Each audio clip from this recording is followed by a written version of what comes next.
കോടതി ടാസ്ക് വരാൻ പോവുകയാണോ ബിഗ് ബോസ് സീസൺ 6-ൽ? ആരൊക്കെയായിരിക്കും ജഡ്ജികൾ? റിയാസും ബ്ലസ്ലി ആണോ, അതോ കഴിഞ്ഞ തവണത്തെ പോലെ DFKയും ബ്ലസ്ലി ആണോ? ചലഞ്ചേഴ്സ് ഇനിയും ഉണ്ടോ? എന്താണ് ഈ പറഞ്ഞ പോലെ കോടതി ടാസ്കിനെയും ചലഞ്ചേഴ്സിനെയും കാര്യമായിട്ടൊക്കെ ഇങ്ങനെ ഒരു വീഡിയോ ഇടാൻ കാരണം? കുറച്ച് അപ്ഡേറ്റ്സ് ഉണ്ട്, പറയാം. Welcome back to Ansif moonlight media. I am Ansif. Video ആദ്യമായിട്ട് കാണുന്നവർ ചാനൽ സബ്സ്ക്രൈബ് ചെയ്യണം, ലൈക്ക് ചെയ്യണം, ഷെയർ ചെയ്യണം, കമൻറ്റ് എന്തായാലും ചെയ്യണം. അപ്പോൾ 2-3 ദിവസത്തിന് മുന്നേ ഒരു കാര്യം അന്വേഷിച്ചപ്പോൾ അറിയാൻ പറ്റിയത്, ബിഗ് ബോസ് സീസൺ 6-ൻ്റെ ഓരോ ആഴ്ചയും ഏതൊക്കെ ടാസ്കുകൾ കൊടുക്കണം, എന്തൊക്കെ കാര്യങ്ങൾ ചെയ്യണമെന്ന് പറഞ്ഞുകൊണ്ട് ചാർട്ട് ചെയ്യും. ഈ ചാർട്ട് ചെയ്യുന്നത് വ്യാഴാഴ്ച റേറ്റിംഗ് വരുന്നതിൻ്റെ അടിസ്ഥാനത്തിലാണ് എന്നാണ് അറിയാൻ പറ്റിയത്.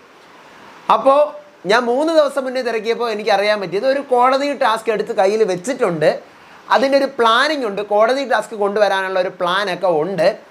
അപ്പോൾ അങ്ങനെയാണെന്നുണ്ടെങ്കിൽ ചലഞ്ചേഴ്സ് വീണ്ടും വരും. ചലഞ്ചേഴ്സിനെ വെച്ചിട്ടാണ് കോടതി ടാസ്ക് ചെയ്യാനുള്ള ഒരു തീരുമാനം നിലവിൽ ഞാൻ തിരക്കിയപ്പോൾ അറിയാൻ പറ്റിയത്. അങ്ങനെ ഒരു തീരുമാനം ഉണ്ട് എന്നാണ് അറിഞ്ഞത്. അപ്പോൾ അങ്ങനെയാണെങ്കിൽ ഈ പറഞ്ഞ പോലെ ബ്ലസ്ലിക്കും റിയാസിനും ഒരു സാധ്യതയുണ്ട്. ഏതിലെ? ബിഗ് ബോസ് വീടിനകത്തേക്ക് ചലഞ്ചേഴ്സായിട്ട് അല്ലെങ്കിൽ ഗസ്റ്റുകളായിട്ട് വരാൻ ഒരു സാധ്യതയുണ്ട് ബ്ലസ്ലിക്കും റിയാസിനും. ഞാൻ അറിഞ്ഞതാണ്. പക്ഷേ ഈ ഒരു കാര്യം കൺഫേംഡ് ആണോ എന്ന് ചോദിച്ചു കഴിഞ്ഞാൽ, ഞാൻ ഈ പറഞ്ഞ പോലെ വ്യാഴാഴ്ച റേറ്റിംഗ് വരുമ്പോൾ അതിനെ അടിസ്ഥാനപ്പെടുത്തിയാണ് ഇവർ ചാർട്ടിങ് ചെയ്യുന്നത്. അപ്പം ഈ മൺഡേ ടു ഫ്രൈഡേ വരെയുള്ള കാര്യങ്ങൾ അവർ ചാർട്ടിങ് ചെയ്തിട്ടുണ്ടാവും. കഴിഞ്ഞ ആഴ്ചത്തെ സംഭവങ്ങൾ വെച്ചിട്ട്, കഴിഞ്ഞ വ്യാഴാഴ്ചത്തെ റേറ്റിംഗ് വന്നത് വെച്ചിട്ടാണ് ഈ നാളെ മുതൽ വെള്ളിയാഴ്ച വരെ എന്തൊക്കെ നടക്കണം എന്നുള്ള കാര്യങ്ങൾ തീരുമാനിച്ച് വെച്ചിട്ടുണ്ടാവുക. അപ്പോൾ ഇന്നലെ വ്യാഴാഴ്ചയാണ്, അല്ലെങ്കിൽ മെനിഞ്ഞാന്ന് വ്യാഴാഴ്ചയാണ്, അതിൻ്റെ റേറ്റിംഗ് വന്നിട്ടുണ്ട്.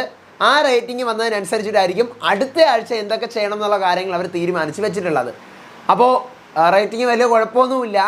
അപ്പോൾ ഒരു കോടതി ടാസ്ക് നമുക്ക് പ്രതീക്ഷിക്കാം. ഞാനൊരു ഉറപ്പും പറയുന്നില്ല. ഞാൻ അന്വേഷിച്ചപ്പോൾ എനിക്ക് അറിയാൻ പറ്റിയത് ഒരു കോടതി ടാസ്ക് വരാൻ സാധ്യതയുണ്ട്. ചലഞ്ചേഴ്സിൻ്റെ ലിസ്റ്റിൽ ഈ പറയുന്ന ബ്ലസ്ലിയും റിയാസിനെയും എടുത്ത് വെച്ചിട്ടുണ്ടെന്നാണ്. ഒരുപക്ഷെ അവരുടെ അടുത്ത് ഇൻഫോം പോലും ചെയ്തിട്ടുണ്ടോ എന്നറിയില്ല, അവരുടെ അടുത്ത് കാര്യങ്ങൾ പറഞ്ഞിട്ടുണ്ടോ എന്നറിയില്ല.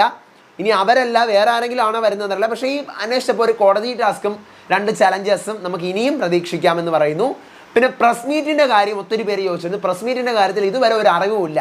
പ്രസ് മീറ്റിൻ്റെ പ്ലാനൊക്കെ കുറേ നാൾക്ക് മുന്നേ പ്രസ് മീറ്റിൻ്റെ പ്ലാൻ ഉണ്ടായിരുന്നു. പക്ഷേ ഇപ്പോൾ പ്രസ് മീറ്റിൻ്റെ കാര്യമൊന്നും അറിയണില്ല. ചിലപ്പോൾ ഇനിയിപ്പോൾ ഈ ആഴ്ച പ്രസ് മീറ്റ് ആണോ വെച്ചിരിക്കുന്നത് എന്നുള്ള കാര്യവും നമുക്ക് പറയാൻ പറ്റത്തില്ല, അറിഞ്ഞിട്ടില്ല.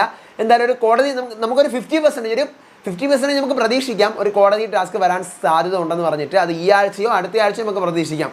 അതിൻ്റെ അപ്പുറത്തോട്ടൊന്നും പോകത്തില്ല. കോടതി ടാസ്ക് വരാനാണെങ്കിൽ ഒന്നുകിൽ ഈ ആഴ്ച വരണം, ഇല്ലെങ്കിൽ അടുത്ത ആഴ്ച വരണം. അല്ല എന്നുണ്ടെങ്കിൽ പിന്നെ നമ്മൾ പ്രതീക്ഷിക്കാതെ വേണം, തീരാറായാലും പിന്നെ നമ്മളെ പക്ഷേ ഫോൺ ബൂത്ത് ടാസ്ക് അത് വേണം വരാനുള്ളത് ഈ സമയത്ത്. എങ്കിലൊരു പൊളിപ്പനായിട്ട് പോയേനെ. നോക്കാം, പ്രതീക്ഷിക്കാം. ഞാൻ ഓരോ ഉറപ്പും പറയണില്ല.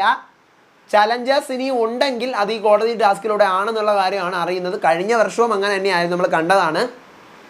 സീസൺ 5-ൽ 50ാമത്തെ ദിവസമാണ് നമ്മുടെ ഹോട്ടൽ ടാസ്ക് നടക്കുന്നത്. റോബിനും രജിത്തും വരുന്നത് 50ാമത്തെ ദിവസമാണ് ചലഞ്ചേഴ്സായിട്ട് വരുന്നത്.